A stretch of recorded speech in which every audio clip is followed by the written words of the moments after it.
मनोज जरांगेंनी राज्य सरकारला आणि मुख्यमंत्र्यांना 2 दिवसांचा अल्टिमेटम दिलेला आहे आणि या 2 दिवसात राज्य सरकारनं योग्य निर्णय न घेतल्यास 27 ऑगस्टला थेट मुंबईच्या दिशेनं जरांगे निघणार आहेत आणि 29 ऑगस्टला आझाद मैदानात उपोषणाला बसत आरक्षणासाठी पुन्हा एकदा आंदोलनाचं हत्यार उपसतायत। पाहुयात याच संदर्भातला हा विशेष रिपोर्ट।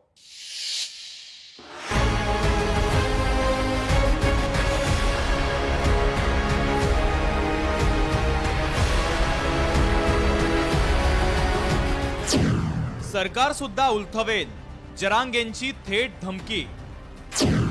जरांगेंचा सरकारला 2 दिवसांचा अल्टिमेटम। जरांगेंच्या टार्गेटवर फडणवीसच।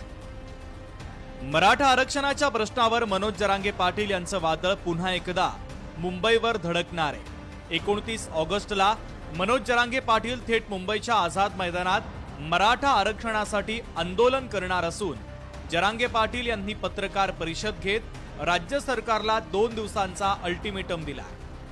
2 दिवसात राज्य सरकारने आरक्षणासंदर्भात योग्य तो निर्णय घ्यावा, नाहीतर राज्यभरातील मराठा समाजातील लोकांना घेऊन थेट मुंबई गाठणार असल्याचा इशारा जरांगे पाटलांनी दिलेला आहे। 26 ऑगस्ट पर्यंत राज्य सरकारने जो काही निर्णय घ्यायचा आहे तो घ्यावा। 27 ऑगस्टला एकदा मराठ्यांनी अंतरवाली सराटी येथून मुंबईच्या दिशेने कूच केल्यानंतर राज्य सरकारसोबत कोणतीही चर्चा केली जाणार नाही असं जरांगे पाटलांनी ठणकावून सांगितलंय। दरम्यान जरांगे पाटलांच्या आंदोलनाचा मार्ग नेमका कसा असेल ते समजून घेऊया। 27 ऑगस्टला सकाळी 10 वाजता अंतरवाली सराटी येथून निघणार।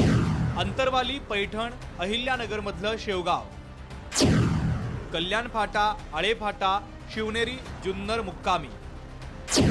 28 ऑगस्टला खेड मार्गे चाकण, लोणावळा, वाशी, चेंबूर।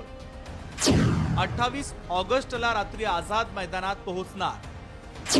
29 ऑगस्टला सकाळी 10 वाजता आझाद मैदानात आंदोलनाला सुरुवात होणार।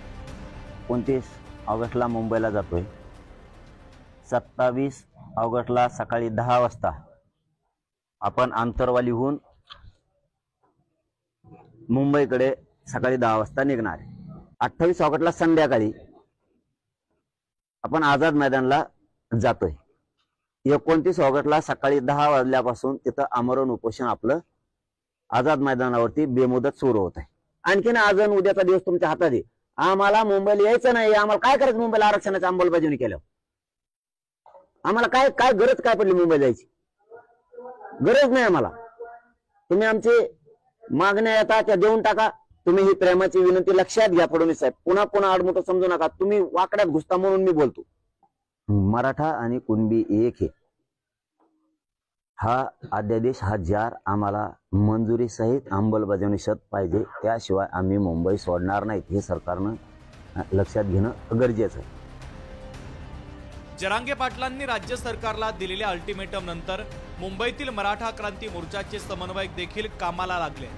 29 ऑगस्टला आझाद मैदानामध्ये जरांगे पाटील उपोषणाला बसणारे आणि आंदोलनाला सुरुवात करणारे त्या मैदानाची पाहणी मराठा समन्वयकांनी केली आहे। तसंच ऐन गणेशोत्सवाच्या काळात मराठा समाजाचं हे आंदोलन होत असल्यानं मुंबईकरांना त्रास होऊ नये या दृष्टीनं देखील पोलिसांसोबत समन्वयकांनी चर्चा केली आहे। यासोबतच ज्या मार्गाने जरांगे पाटील मुंबईत दाखल होतील त्या ठिकाणी चोख पोलीस व्यवस्था ठेवण्यात आली आहे। काही झालं तरी मुंबईत मनोज जरांगे पाटील यांचं आंदोलन होणारच असा विश्वास देखील मराठा समन्वयकांनी व्यक्त केलेला आहे। या पद्धतीने आज आम्ही जिथे जरांगे पाटील उपोषणाला बसणार अशा ठिकाणी स्टेज कुठे लागलं जाईल, काय झालं अशा पद्धतीने आता ते काम चालू झालेलं आहे।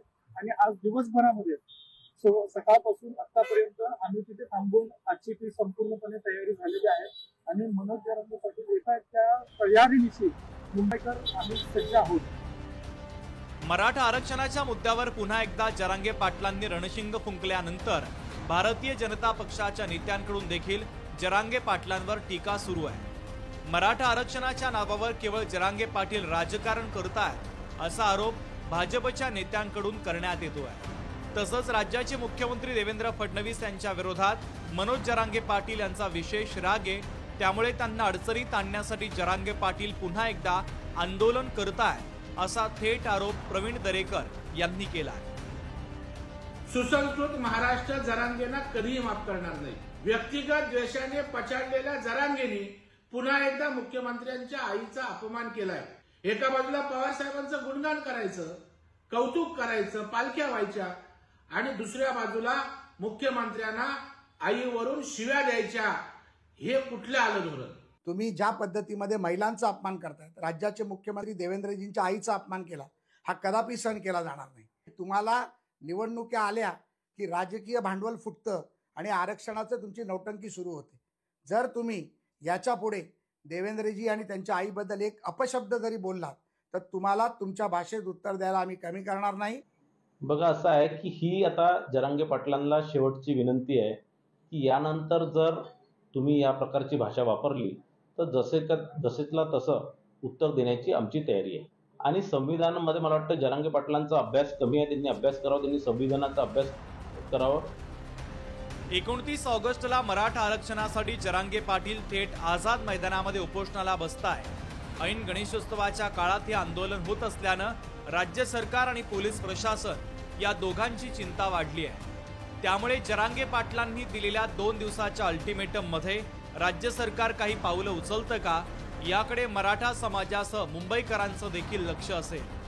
याआधी जरांगे पाटील मुंबईच्या दिशेने निघाले होते. त्यावेळी असलेले मुख्यमंत्री एकनाथ शिंदे यांनी नवी मुंबईतच त्यांची मनधरणी केली. त्यामुळे जरांगे पाटील हे मुंबईत आले नव्हते. मात्र यावेळी जरांगे पाटील 27 ऑगस्टला मुंबईच्या दिशेने निघणार आहे. त्याची तयारी मुंबईत सुरू झाली आहे. उमेश करंजकर, लोकशाही मराठी, मुंबई.